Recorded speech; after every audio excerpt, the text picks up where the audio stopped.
발품.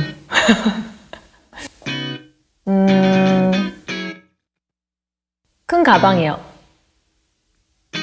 게을러지는 거. 사실 지우고 싶은 게 아니라 지워지는 게 많아가지고.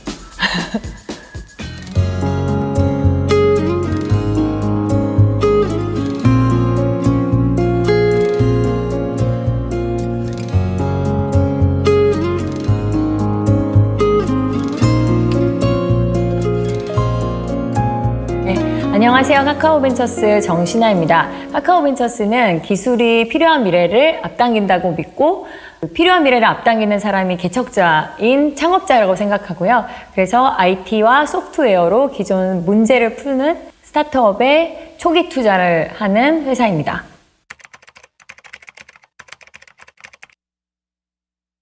젊을 때 제가 주로 했던 일들은 비정형적인 거를 되게 비논리적일 수 있는 의사결정을 어떻게 데이터화 시켜서 논리적으로 만드느냐, 어떻게 분석을 할 수 있는가, 이런 고민을 하면서 그게 약간 맨땅에 헤딩이었어요. 예를 들면은 어떤 회계 분석을 하는데, 그게 간접비를 막 배분해야 되는데, 걔가 잘 안 나오잖아요. 그래서 이제 한 일주일 동안 영업사원 한 100명을 쫓아다니면서 이제 얘를 막 분석해서 다시 한번 얘를 행동 베이스로 하고 얘를 어디에 배분하면 될까? 막 이런 고민을 한 적도 있었고, 그 다음에 이제 배달차 옆차에 앉아가지고 이 배달이 이제 어떤 루트로 가는가, 뭐 이런 걸 분석하기도 했었고, 그래서 기본적으로는 그런 맨땅에 헤딩부터 시작을 했었는데, 그 다음에는 이제 어떻게 사용자에 대한 비정형적인 데이터를 만들까, 막 이런 고민을 했었던 것 같아요.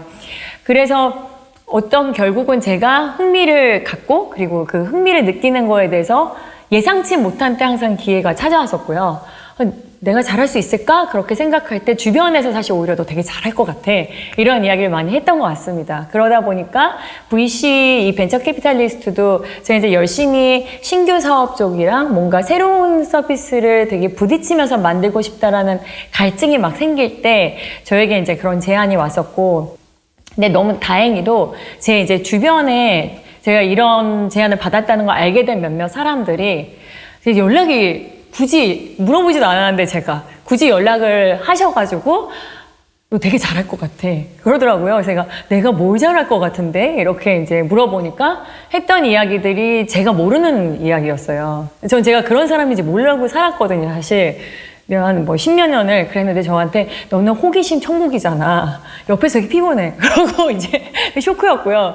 근데 두 번째가 그 호기심이 생기면 풀어야 되잖아. 그게 더 피곤해. 이러더라고요. 그래서 저보러 호기심이 천국인데 두 번째가 그걸 가지고 어떻게든 분석하려고 노력을 하고 거기서 결과물 얻을 때까지 네가 계속 그 질문만 하는 게 옆에선 피곤하지만 되게 좋다. 근데 되게 잘할 것 같다. 라고 하는 이야기를 몇몇 분들한테 듣고 되게 쇼크를 먹었어요, 제 모습에. 제가 몰랐던? 그거 한 다음에 이제, 그래? 그럼 내가 잘할 수 있을까?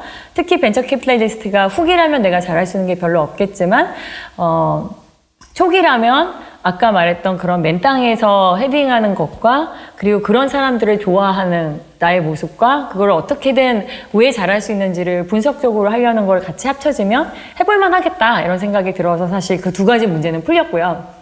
그 다음에 이제 세 번째가 뭐였냐면 제가 생각하지 못했던 질문인데 이 세 번째는 저한테 이제 아까 말씀드렸듯이 마음이 뛰어야 움직이는 거잖아요. 이게 저는 마음이 뛰면 직진인데 밤에 잠이 이제 안 오더라고요. 그래서 나 잘할 수 있을까? 내가 이제 하려면 뭐 해야 되지? 이렇게 생각하는 저를 보면서 해야겠다라는 생각을 하게 됐습니다. 그래서 제가 이제 벌써 한 지가 7년이 넘어가고 있어요.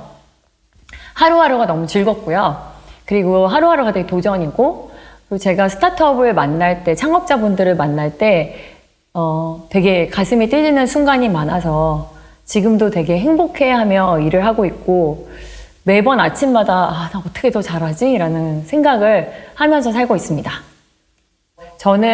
저의 미션은 당연히 창업자가 성공할 수 있는 최후의 승자가 될 수 있도록 지원하는 거에 최선을 다하는 사람일 거고요. 그런데 제가 벤처 캐피탈리스트로서도 이 투자자들도 이 스타트업 업계에 정말 훌륭한 사람이 많이 들어와서 바르게 진정성을 가지고 일하면서 이 스타트업 업계의 바른 파장을 계속 일으키면서 투자 업계도 바뀔 수 있는 그런 의미 있는 파장들을 계속 일으키는 하우스를 만들어 보고 싶습니다.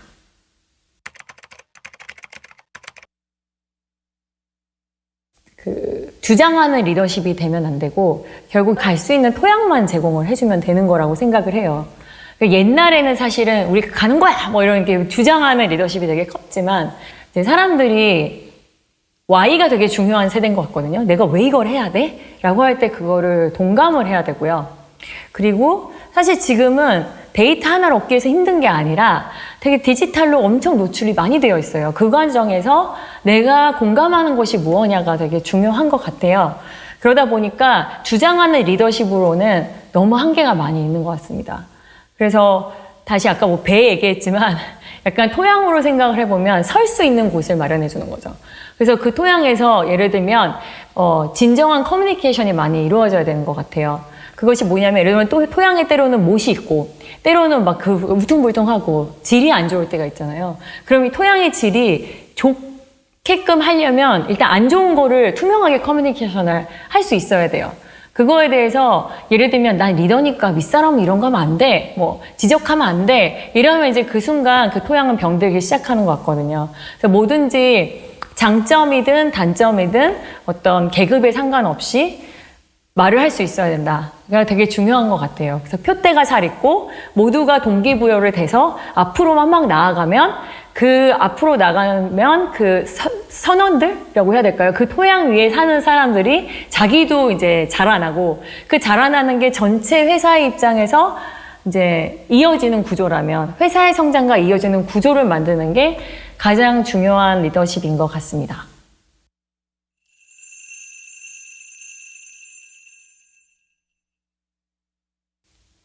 제가 생각하는 리더십은 스며들기라고 말씀드리고 싶어요. 이것은 그 주장하는 리더십의 반대말이라고 생각합니다.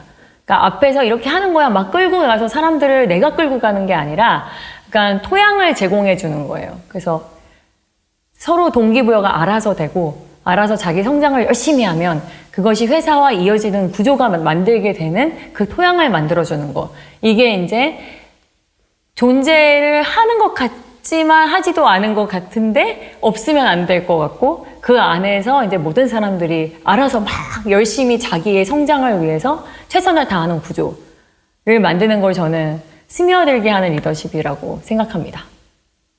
제가 제일 많이 쓰는 말이 사실 스타트업분들 만날 때 왜를 물어보기 위해서 하는 저 되게 무식한 질문 해도 되나요? 그리고 지금부터 제가 하는 질문 한 무식한 질문 3개 있는데 그냥 쟤는 무식하다 생각하고 말씀해 주세요. 이 말을 진짜 많이 써요. 그래서 저는 진실되게 커뮤니케이션 하는 게 뭐냐면 그냥 눈치 보지 않고 내가 이런 말을 했을 때 다른 사람이 어떻게 생각할 거야. 이 생각을 사실 하지 않는 거고 그리고 두 번째는 Y를 되게 되묻는 거예요. 이게 회사에 어떤 영향을 끼친다고 보냐면 때로는 우리가 불투명하게 의사결정을 할 수가 있잖아요. 그럴 때 나는 Y라고 물을 때 어떻게 대답을 해야 되지? 저도 저를 많이 이렇게 되돌아보게 되는 게 있고 세 번째는 이걸로 인한 효과가 계급상에서의 그 불투명한 의사 소통이 없어지더라고요. 그래서 예를 들면 위아래가 있을 때 저희가 위니까 누르지 마 이러거든요. 그래서 위는 제일 마지막에 말해. 그리고 이제 먼저 들어. 뭐 이런 것들이 이제 하다 보니까 제가 먼저 움직여야 사실 이게 점점 움직이는 거지. 말만 하고 이제 저는 또 주장하면 이게 언행일치가 안 되잖아요. 그래서 사실 진실된 커뮤니케이션이란 걸로 사실 1년을 그렇게 많이 지냈고 지금도 새로 들어온 사람들은 여전히 이 분위기를 되게 힘들어해요. 근데 이제는 여러 명이 이제 그런 이야기를 하다 보니까 점점 그 일하는 문화가 체득화되는 것 같습니다.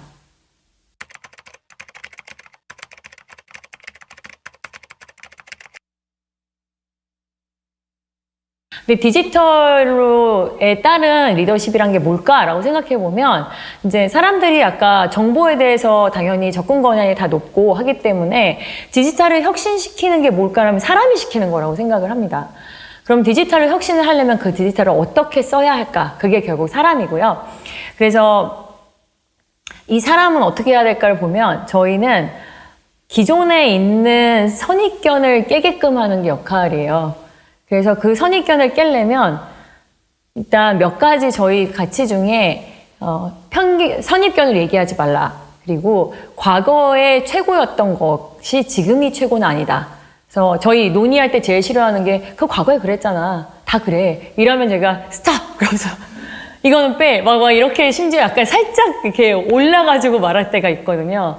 그래서 저희 중에는 사실 저만 안 그러면 될 거다 이렇게 생각하면서 되게 노력을 하고 있는 거고요. 그래서 일단 그런 걸 하기 위해서는 저희 데이터로 말한다를 많이 이야기합니다. 실험해봐라. 지금 디지털 시대에 가장 좋은 건 실험을 할 수 있어요. 원하면.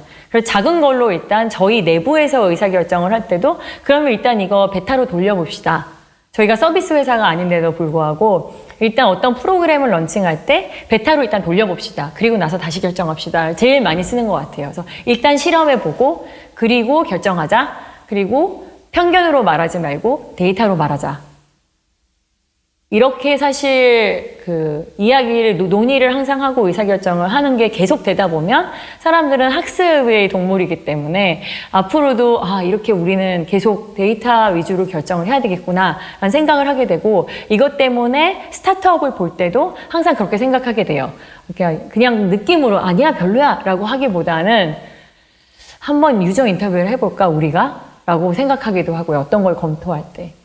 그래서 저는 디지털했다는 리더십이란 거는 편견을 깨는 거고 그 편견을 깨는 거는 우리가 다른 가설을 잡고 거기에 맞게 실험하고 다시 의사결정을 해서 결국 작은 성공이 또 혁신을 만든다. 이렇게 생각합니다.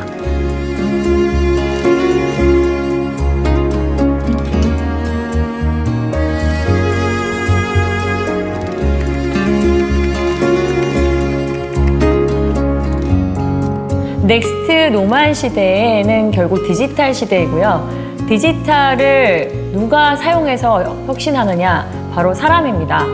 그래서 저의 역할은 그 사람이 혁신을 디지털 통해 할 수 있도록 그 구조를 만들어주는 게 진정한 리더십이라고 생각합니다.